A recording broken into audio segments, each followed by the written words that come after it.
Hello guys, আসসালামু আলাইকুম। আমি তানভীর আহমেদ। আজকে এমএস এক্সেলের আরও একটি সুন্দর ভিডিও নিয়ে চলে আসলাম আপনাদের মাঝে। এমএস এক্সেল দিয়ে কিভাবে স্যালারি শিট তৈরি করতে হয় তা আজ আমি আপনাদেরকে দেখিয়ে দিব। তার জন্য সর্বপ্রথম যে কাজটা করতে হবে, হাউস রেন্ট 50% আছে, এই ঘরে আমরা চলে যাব। এখানে কি আমরা ইকুয়াল লিখবো, আমরা বেসিক স্যালারির 50% কাউন্ট করব।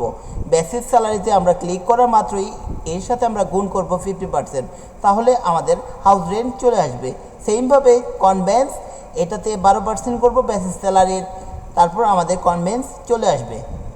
গ্রোস স্যালারি যেটা আছে, আমরা হাউস রেন্ট এবং কনভেন্স এই দুইটা সহকারে বেসিক স্যালারি আমরা যোগ করলে আমাদের গ্রোস স্যালারি চলে আসবে।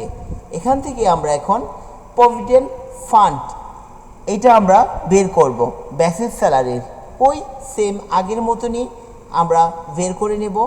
বেসিক স্যালারি গুণ প্রভিডেন্ট ফান্ডের 10% এখানে আমরা বের করে নেব। এখন বাকি থেকে যাবে নেট স্যালারি। নেট স্যালারিটা আমরা কিভাবে বের করব, আমরা আমাদের গ্রোস স্যালারি কত হয়েছে 45,000। সাপোজ এখানে 45,000 থেকে আমরা প্রভিডেন্ট ফান্ডটা বের করলেই আমাদের নেট স্যালারি চলে আসবে। তারপর পুরো কাজটা করার পর আমরা এই পুরো গড়টা সিলেক্ট করব, করার পর আমরা ধরে নিচে টেনে দিলে আমাদের বাকি স্যালারিগুলো চলে আসবে। আজ এই পর্যন্তই। আসসালামু আলাইকুম।